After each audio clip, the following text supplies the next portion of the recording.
जैसे ही कंकर गिरता एक शोर उठता, दायरे बनते जाते।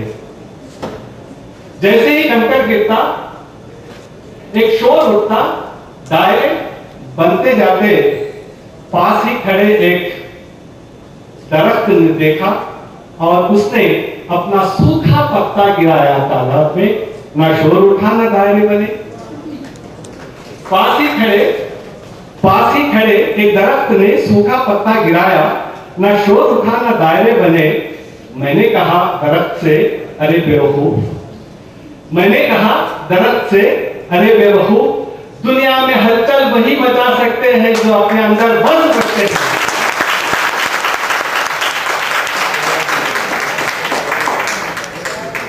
दुनिया में वही हलचल मचा सकते हैं जो अपने अंदर बंद सकते हैं। पता नहीं पत्थर कब फेंका, लेकिन शोर अभी उठ रहा है। तो ये बावजह बावखार लोगों की बात होती है। बहरहाल मुझे उम्मीद है कि हमारे इस सेमिनार की बाज़गश्त दूर दूर तक सुनाई देगी और मुमकिन है हिंदुस्तान में कई और जगहों पर भी सेमिनार हो। दायरे बनते जाएं, बनते जाएं, बनते जाएं। बेहद शुक्रिया आप लोगों का।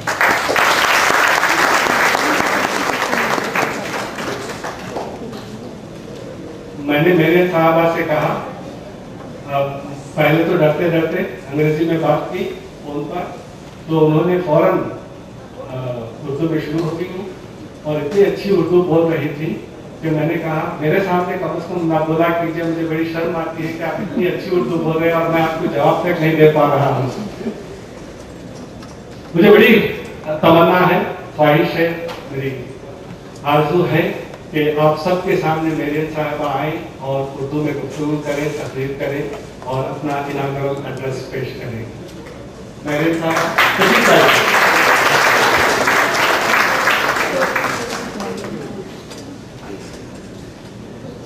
I'll first say in English that this is a great exaggeration. I know some Urdu. I don't know nearly as much Urdu as most of you know English. ख़वातीनो हज़रात, मैं बहुत खुश हूँ कि मैं आज आप लोगों के दरमियान मौजूद हूँ और इस सेमिनार में हिस्सा ले रही हूँ। जिन लोगों ने इसका इंतज़ाम किया, मैं उनकी बहुत शुक्रगुजार हूँ कि आपने हम सबको ये मौका दिया है कि हम साथ मिलकर राफ़ रसूल को याद कर सकें और इस पर गौर कर सकें कि हम उनकी ज़िंदगी से और उनकी उर्दू ज़बान और उर्दू अदब के काम से मज़ीद बातें सीख सकें। मैंने खुद राफ़ रसूल से इतना सीखा है कि उसको बयान करना नामुमकिन है। हमारी पहली मुलाकात सन 1982 में हुई, यानी राफ़ साहब के इंतकाल के 26 साल पहले। मेरी खुशकिस्मती ये हुई कि मैं 26 साल उनकी तालिब-ए-इल्म भी रही और उनकी रफ़ीक़-ए-कार भी और उनकी करीबी दोस्त भी। बाद में वो हमारे घर के बहुत करीब रहने लगे और उनके आखिरी 20 सालों में वो हमारे ख़ानदान का एक फ़र्द बन गए। हमारी पहली मुलाकात इस तरह हुई। मैं उस ज़माने में उन लोगों को अंग्रेज़ी सिखा रही थी जो दूसरे मुल्कों से इंग्लैंड में आकर रहने लगे थे। इस तरह मेरी मुलाकातें बहुत से एशियाई ख़वातीनों से हुई और इतने से कुछ थी जो अपने कौम के बच्चों को अपनी ज़बान सिखाना चाहती थी, लेकिन ज़बान के पढ़ाने के तरीके उनको मालूम नहीं थे। चुनांचे उन्होंने मुझसे पूछा कि क्या आप हमारे लिए एक ट्रेनिंग का इंतज़ाम करें। मैंने कहा कि ज़रूर करूँगी, लेकिन इसके लिए मुझे एक ऐसे उस्ताद की ज़रूरत थी जो न सिर्फ एक एशियाई ज़बान बड़ी अच्छी तरह से जानते हों, लेकिन इसके अलावा ज़बान के पढ़ाने के तरीके के माहिर भी हों, और यह काफ़ी मुश्किल काम साबित हुई। फिर एक कॉन्फ्रेंस में किताबों की दुकान में मैंने राफ़ रसूल की उर्दू पढ़ाने की किताब देखी और इस किताब के पेशरफ से ही मालूम हुआ कि यही साहब है जो हमारी मदद कर सकेंगे, और ऐसा ही हुआ। शुरू ही से ये बात बिल्कुल वाज़ी थी कि ये आदमी मिसाली उस्ताद थे। इस तरह पढ़ाते थे कि सबको लुत्फ आता था।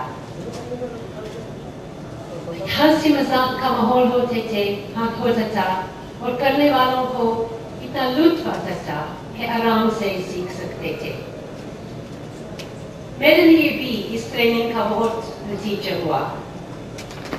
राम से मिलने से पहले, माफ कीजिए कि मैं राम कहती हूँ, राम साहब नहीं कहती, इसलिए कि हम करीबी दोस्त भी थे सालों से, तो मेरी आदत है राम कहना, आप समझेंगे ना।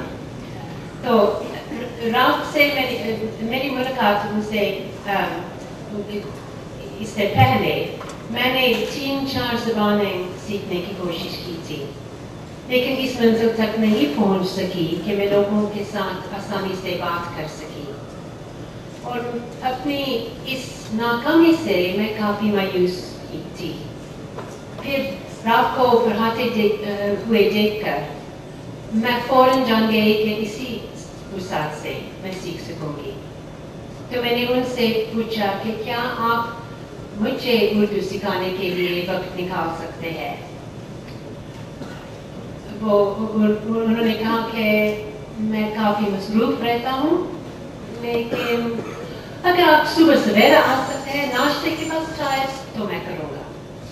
तो 15 साल तक ये सिलसिला रहा कि हफ्ते में एक बार ज़रूर वो मुझे पढ़ाते थे, और इस बार मैं ज़बान सीखने में किसी हद तक कामयाब हुई और मेरी बरसों की आरज़ू पूरी हो गई।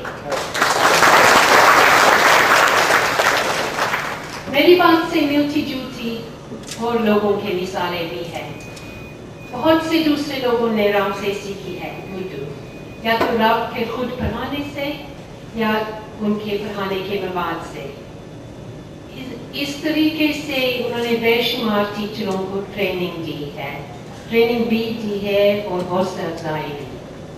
और आजकल इंग्लैंड में हजारों अंग्रेज ऐसे हैं जो कुछ उर्दू जानते हैं, और इसी वजह से उर्दू बोलने वालों की तर्ज़ ज़िंदगी के बारे में कुछ वाकिफ़ है। उनके दरमियान जो ताल्लुकात होते हैं वो ज़्यादा गहरे और पुरखुलूस है, और ये बात मुल्क की माशरे की सेहत के लिए काफ़ी मुफीद है। ज़बान पढ़ाना एक बात है, दूसरी बड़ी बात जो हमें राम से मिली है वो ये है कि उन्होंने उर्दू अदब को उन सारे लोगों से मुतारिफ करवाया जो उर्दू से वाकिफ नहीं है। जो खूबियाँ उन्होंने खुद उर्दू में दरियाफ्त की थी, वही खूबियाँ वो दूसरे अंग्रेज़ों के सामने पेश करना चाहते थे। मेरी बात अदब के बारे में ये है कि राम से मिलने से पहले मैं उर्दू अदब के बारे में सिर्फ इतना जानती थी कि मेरे उर्दू बोलने वाले सब दोस्त और सहेलियाँ उर्दू शायरी को बहुत पसंद करते थे, तो मैं इसके बारे में और कुछ जानना चाहती थी। तो मैंने राम से कहा कि क्या आपके पास कुछ है जो मैं पढ़ सकती हूँ। तो राम हंसे, कहा कि ज़रूर मेरे पास है, मसलन मेरी अपनी 2-3 किताबें हैं। तो राम की मीर और गालिब वाली किताबें मैंने बड़ी दिलचस्पी से पढ़ी है। उसके बाद और दूसरे मुसन्निफ़ीन का जिक्र आया और मैंने कहा कि इनके बारे में भी कुछ जानना चाहती हूँ। तो कहा कि लीजिए अपना एक मज़मून है, लीजिए दूसरा, एक तीसरा, और तो बाद में मैंने सोचा कि ये किताबें 15 साल पहले शायद हुई थी और आजकल दुकानों में नहीं मिलती है, और ये मज़मून, ये सारे मज़ामीन शायद 20-30 साल पहले मुख्तलिफ रसालों में शाये हुए थे और लोग मुश्किल से उन्हें वो हासिल कर सकते थे। तो मैंने राम से कहा कि आपको इन सारे मज़ामीन को किताब की शक्ल में शाया करना चाहिए। मेरे अलावा बहुत بہت سے دوسرے لوگ بھی ہوں گے جو ان مضامین کو پڑھنے سے اتنا ہی لطف حاصل کر سکتا ہے جتنا مجھے ہوا ہے۔ تو انہوں نے کہا کہ اچھا تو آپ اس میں میری مدد کیجیے۔ آپ ایسی انگریز ہیں جو پہلے اردو ادب کے بارے میں کچھ نہیں جانتی تھی، اس لیے آپ مجھے بہتر بتا سکتی ہیں کہ میں کس حد تک اپنی تحریر انگریزوں تک پہنچانے میں کامیاب ہوا ہوں۔ چنانچہ ہم نے ساتھ بیٹھ کر یہ کام کرنا شروع کیا۔ پہلے راف کی ادبی تاریخ پر The Pursuit of Urdu Literature اور اس کے بعد ان کی سب ادبی مجموعوں پر۔ ظاہر ہے میں نے اس کام کرنے سے بہت سیکھا ہے جس سے میں بڑی ممنون ہوں، لیکن وہ باتیں جو میں نے راف ہی سیکھی ہیں وہی باتیں اب سب ان کی کتابوں میں موجود ہیں جو شائع ہو چکی ہے۔ جو بھی اس میں دلچسپی لیتا ہے وہ اب راف کی یہ قیمتی تحفہ حاصل کر سکتا ہے۔ اس طرح جب راف نے اپنی آپ بیتی پر مسلسل کام کرنا شروع کیا تو انہوں نے میری ایڈیٹنگ کی مدد چاہی۔ راف میں آپ بیتی لکھنے کی خواہش کے پیچھے یہ خیال تھا کہ دنیا بہتر بنانے کے لیے یہ ضروری ہے کہ ہر ایک اپنی زندگی پر غور کریں اور اپنے تجربے سے کچھ سیکھیں۔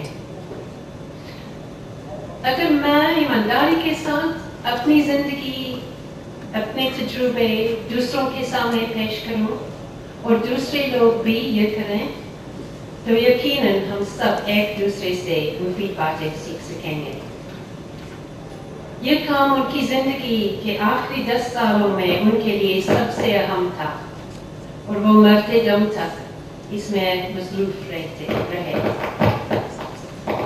راف کی ساری آپ بیتی پر غور کر کے اور راف کے ساتھ برسوں تک کام کرنے سے سب سے اہم بات جو میں نے سیکھی ہے وہ یہ ہے کہ یہ آدمی جانتے تھے کس طرح رہنا چاہیے، کس طرح خوش رہنا چاہیے،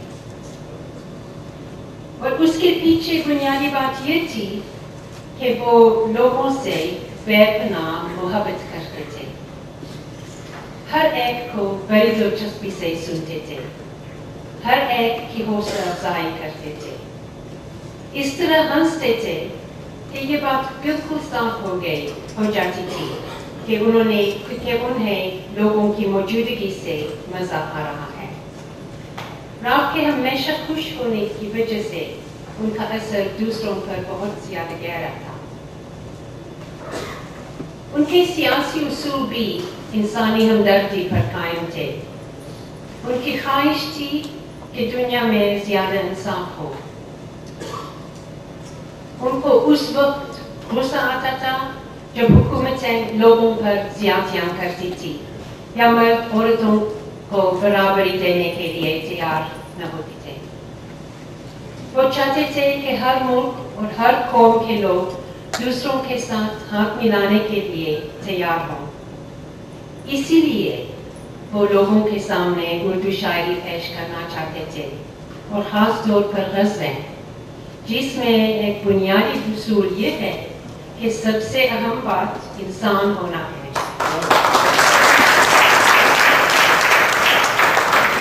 چاہے آدمی مسلمان ہو، ہندو ہو یا کسی اور مذہب کا ہو، انسانیت کا ہونا سب سے اہم ہے۔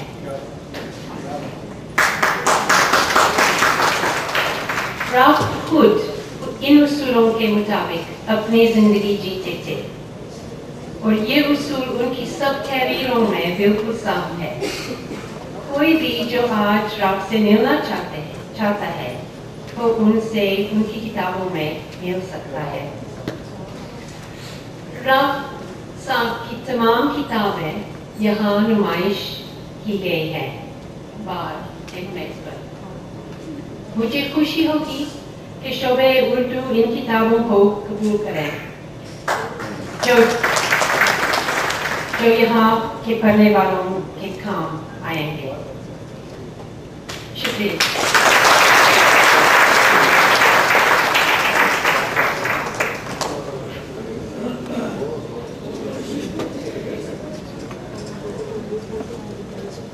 बेहद शुक्रिया नाइजल साहब, थैंक यू वेरी मच।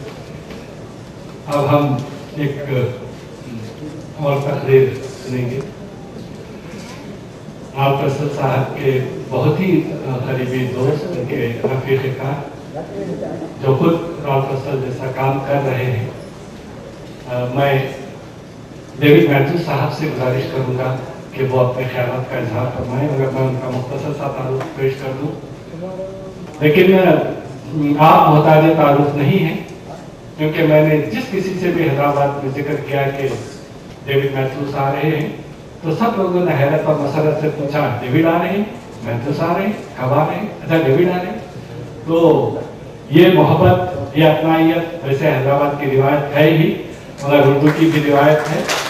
और आप सबको मुख्तसर सा तारुफ में पेश कर दूं कि Dr. David Matthews, senior British linguist and scholar, was awarded doctorate for his work on Dakhini literature, taught Urdu, Nepali languages at the School of Oriental and African Studies, SOAS, University of London. For over 30 years, author of a number of books to include an anthology of classical Urdu love lyrics, training, Ye Dakkan Mystery, 1991, Humor in Early Urdu Masnavi, 1992, translated Halis Hayat Javed, UNESCO 1979, Mir Anis, Collection of Marcia, New Delhi 1994, और एक जुमला उर्दू में भी। Doctor David Matthews को एक वक्त दुनिया की कई जबानों पर काबिल रश कबूल हासिल है। उन्होंने अपने स्कूल के ज़माने में ही में फ्रांसीसी, यूनानी और लातीनी ज़बानें सीखी थी। बादजा आपने अरबी ज़बान भी बड़े शौक से सीखी थी। ये आपने मध्य एशिया के हिंद, ईरानी और इस्लामी तहजीबों का गहरा मुताला किया है। उन्हें हज़रत अमीर खुसरो के फारसी कलाम से भी बड़ी दिलचस्पी है। आप एक मेहनती उस्ताद हैं और दकीक नज़र मुहक़्क़िक़ हैं। आपकी तसानीफ पर आपको कई इनामात से नवाजा गया है। मैं आपसे गुजारिश करता हूँ डेविड मैथ्यू साहब से कि वो माइक पर तशरीफ लाएं और अपने इरशादात आलिया से हमें मुस्तफ़िज़ फरमाएं। David Matthews.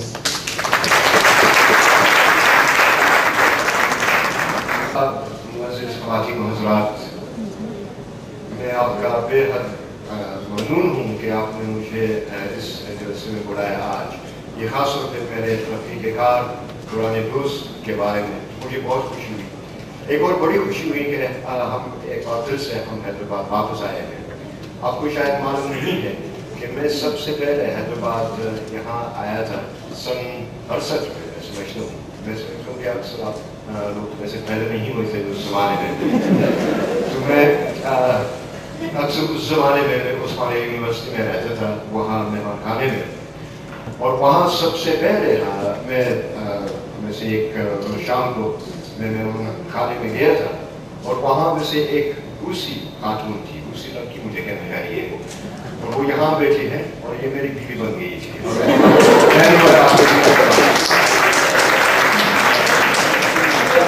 हमारे लिए हैदराबाद बहुत अहम शहर है, मोहब्बत का शहर है। मैं अक्सर दार बाजार में घूमता था और उनके लिए वैसे ये छोटे से तोहफे में खरीदता था, और वैसे ये बात वैसे असल मोहब्बत हो गई है। मुझे बहुत खुशी हुई कि हम लोग हैदराबाद वापस आए हैं और आपसे मुलाकात हुई है। वैसे ये सेमिनार रसूल साहब के बारे में है। जैसे कि आपको मालूम है, मैं 20 school of oriental African studies में मैंने उर्दू पढ़ाता था, उर्दू और नेपाली पढ़ाता था। और रसूल साहब मेरे रफ़ीक कार रहे तकरीबन 30 साल तक, और फिर आखिरी वैसे 10 सालों में अक्सर इनसे जब वो रिटायर हो गए थे, अक्सर इनसे मुलाकात हुआ करती थी, और हमेशा वैसे खुशी से हम बातें करते थे। और वैसे हमारे रिश्ते वैसे उस तवील अरसे में हमेशा बहुत अच्छे रहे। और मैं वैसे ये सोच रहा था कि मैंने वैसे एक काफ़ी तवील पर्चा लिखा। असल में इस बुढ़ापे में हम सब धूल खींचते हैं, तो मैं समझता हूँ कि ये मुनासिब नहीं होगा कि मैं उसको पढ़ के सुनाऊँ आपको। मैं सिर्फ वैसे चंद बातें रसूल साहब की शख्सियत के बारे में बातें करूँगा। असल में वैसे तमहीदी तौर से मैं कैम्ब्रिज यूनिवर्सिटी में था, और मैं कदीम यूनान और कदीम मशरिक़ वस्ती पर उसके तल्लुकात के बारे में मैं तहक़ीक़ कर रहा था। तो उसके लिए मुझे वैसे लातीनी और कदीम यूनानी तो आती थी, लेकिन फ़ौरन मुझे कई कदीम सामी ज़बानें सीखनी थी। मिसाल के तौर पर बाबुल की कदीम ज़बान बेबीलोनियन और सीरियन وغیرہ وغیرہ. تھوڑی سی عربی بھی میں نے سیکھی اس زمانے میں. اور میں اکثر وہاں کیمبرج کے ادارے مشرقی علوم میں بیٹھتا تھا وہی زبانیں سیکھنے کے لیے کتابوں سے وغیرہ. اور اتفاق سے وہاں کافی طالب علم تھے جو ہندوستان اور پاکستان کے رہنے والے تھے جو وہاں کیمبرج میں اپنی تحقیق کر رہے تھے. اور ان سے ملاقات یہ ہوتی رہتی تھی. ہم چائے خانے میں باتیں کرتے تھے. اور اس زمانے میں مجھے ہندوستان اور پاکستان کے بارے میں بہت کم معلوم تھا اور لیکن ان کے ساتھ گفتگو کرتے. تو وہاں یہ ان میں سے ہاں ایک شخص حیدرآباد سندھ کے رہنے والے تھے, ان کی مادری زبان سندھی تھی. ایک شخص پنجاب سے ہاں لاہور سے, ان کی زبان پنجابی تھی. ایک شخص سے مشرقی پاکستان جو ابھی بنگلہ دیش ہے وہ وہاں تھے. ایک شخص کانپور کے رہنے والے تھے, ایک شخص دلی کے رہنے والے تھے, ایک شخص ویسے یہ حیدرآباد سے آئے تھے. تو میں نے غور کیا کہ یہ سب لوگ, حالانکہ ایک سندھی ہے, ایک پنجابی ہے, ایک بنگالی ہے وغیرہ, لیکن یہ سب لوگ ایک ہی زبان آپس میں اس میں باتیں کر رہے تھے. تو میں نے پوچھا یہ کون سی زبان ہے؟ تو انہوں نے کہا کہ یہ زبان اردو ہے.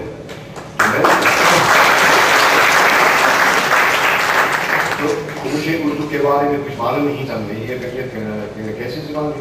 تم نے کہا کہ بس اردو ایک ایسی زبان آپ میں سے یہ کابل سے لے کے کنیاکماری تک آپ جا سکتے ہیں پورے سکے میں اور ہر جگہ آپ ہو سکتے ہیں. اور باقی میں سمجھتا ہوں کہ اب تک یہ اچھی بات ہے. تو مجھے تھوڑی سی دلچسپی پھیل ہوئی تھی, حالانکہ میں کافی مصروف تھا قدیم سامی زبانوں کے ساتھ. اور لیکن میں سوچ رہا تھا کہ میں آئندہ میں کیا کر سکوں گا, کچھ نہ کچھ تو کرنا چاہیے. میں سوچ رہا تھا کہ کسی یونیورسٹی میں اگر مجھے ملازمت ملے گی تو اچھا ہوگا. لیکن اس زمانے میں قدیم یونانی, قدیم لاطینی, قدیم بابر کی زبان وغیرہ ویسے اس سے کون دلچسپی رہتے ہیں. یہ 60 کے سالوں میں ویسے اس کی دلچسپی کم ہوتی جا رہی ہے. تو ایک بار میں اخبار پڑھتا تھا ہر روز, میں سے دیکھنے کے لیے اشتہارات ہوتے تھے وغیرہ. اور آخر میں نے کہا کہ میں نے دیکھا کہ school of oriental African studies کی طرف سے ایک اشتہار تھا. تو وہ چاہتے تھے کہ کوئی آدمی وہاں جائے ہندوستانی زبانوں پر کی صوتیات پر کام کرنے کے لیے. تو صوتیات یعنی فونیٹکس. تو بس مجھے کچھ لسانیات صوتیات کے بارے میں کچھ معلوم تھا اور ایسے میں نے درخواست کی اور انہوں نے مجھے انٹرویو میں بلایا. تو میں نے اپنے دوست جو سندھ کے تھے وہ فارسی پر اپنی تحقیق کر رہے تھے کیمسٹری میں نے ان سے کہا کہ بھئی آپ مجھے ویسے اپنی زبان یا آپ کی زبان کون سی ہے؟ انہوں نے کہا کہ سندھی ہے. میں نے کہا یہ کیسی زبان ہے؟ انہوں نے کہا ہاں دنیا کی سب سے میٹھی زبان ہے, سب سے خوبصورت زبان ہے, اس کی شاعری سب سے اعلیٰ. تو میں نے کہا کمال ہے. انہوں نے کہا اور میں شاعر ہوں. اس زمانے میں مجھے معلوم نہیں تھا کہ ویسے تقریباً سب لوگ جو ویسے اردو بولتے ہیں وہ شاعر ہیں اور آج مشاعرے میں ہم گائیں گے, اسے دیکھیں گے.